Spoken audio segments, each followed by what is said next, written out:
Hey there, welcome to day 190 of our Get Your Goals annual challenge. We're doing one thing every day to get what we want in our lives, right? We're dividing it up into the 9-part life framework that I personally use. We spent the first month of this year looking at different goal frameworks, different ways of getting, achieving, dealing with, thinking, writing, creating goals that would work for us. And we created our own process, which we talk about at the end of each month, based on the area or aspect of the life framework that we're talking about. Physical, mental, emotional, spiritual, financial, relationships we're doing this month. We've talked about all these 5 previous, and I don't know what we're going to do next month. I'll look at my calendar and decide what seems best for next month. July I like as a relationship month because it's a month that I personally am involved very deeply with my family and friends, because we have the 4th of July, which is a huge Independence Day and freedom celebration in America, and we do a lot of family things this month, and so it reminds me of relationships and the importance of relationships. And no more topic is as important, or there probably are some, but this one's a biggie, is the role of effective communication in your relationships and in my relationships. Now, I say effective communication because guess what? We all communicate all the time. Whether it's effective or not is another story. So what are some aspects of effective communication that we want to consider? And then all we're going to do today for our action item is think about and notice our communication in a couple of these different areas and ask yourself, well, was that effective? How was that effective? How did that work out for me? And just pay attention to ways that you could increase the effectiveness, meaning you get the result that you want out of the communication, right? Now, I'm not saying it's either positive or negative. It's you getting the result you want is effective. That's how I define effective communication. So what are some roles of effective communication, and what are some things that we want to consider when we're deciding if our communication is effective or not in our relationships, right? We can talk to ourselves, and that's a whole nother story, but with other people, how good are we at getting our message across based on the intent that we have with that message? The power of clear and direct communication should not be overrated or underrated, right? It is so important, because what I mean by a certain term or word is probably different than your definition of that word. Think of any word, even colors, right? Everybody kind of sees and has different ways of describing colors. Here are 3 different pink pens, right? Pink or red. I guess that won't be considered red by some people. Let's go with 4. My point is, every single person you ask will maybe describe these as a different color.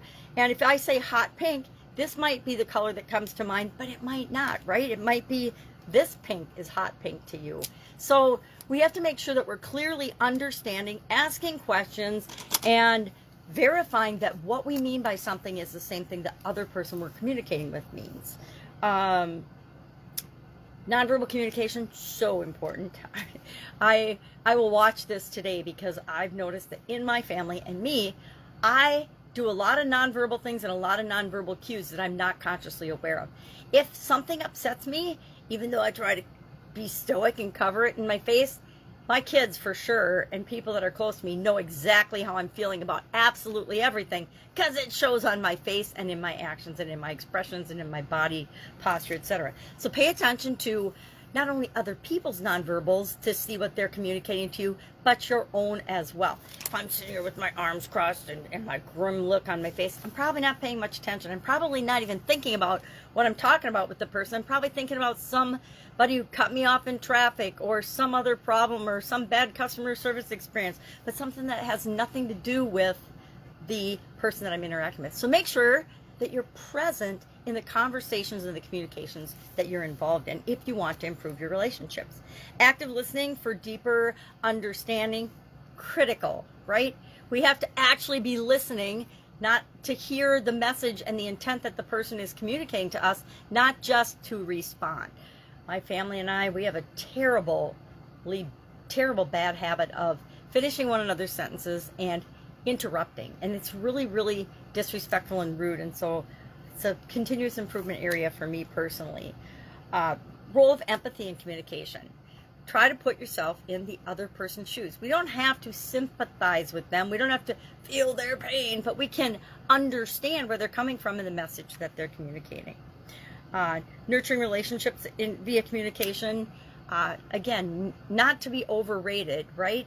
We want to be open and receptive and open-minded and clear in our communication. One of the things that we don't do is we often fuzzy up our communication by adding a bunch of adjectives and adverbs and descriptive terms, or telling stories that go in circles, or other things that might not work with the person that we're communicating with. So it's important to understand that our communication style isn't necessarily the same as, it probably isn't the same as a lot of the people we interact with. And if we want to have a strong relationship with them, we need to consider the receiver of our messages, right, and of our communications. So what are we doing today? We are just thinking about, and these are just a couple of key things you can see in Guide 17 of the Get Up and Go private Facebook group.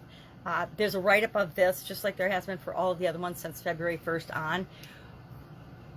Some detail about just these topics and a few more. And all we're doing today is thinking of the role of effective communication, active communication, oh my goodness, effective communication on our relationships. Maybe you think it doesn't have a role in your relationships. Share your thoughts on that in the comments below. But otherwise, pay attention to, I'm definitely going to pay attention to my intent, my specific, clear nature of communication, what things mean to me versus what they might mean to the other person, and my nonverbals. I'm going to just kind of be aware of them today. All right, if I can help you in any way, ask. Otherwise, have an awesome day, have fun with this, and I will be with you tomorrow.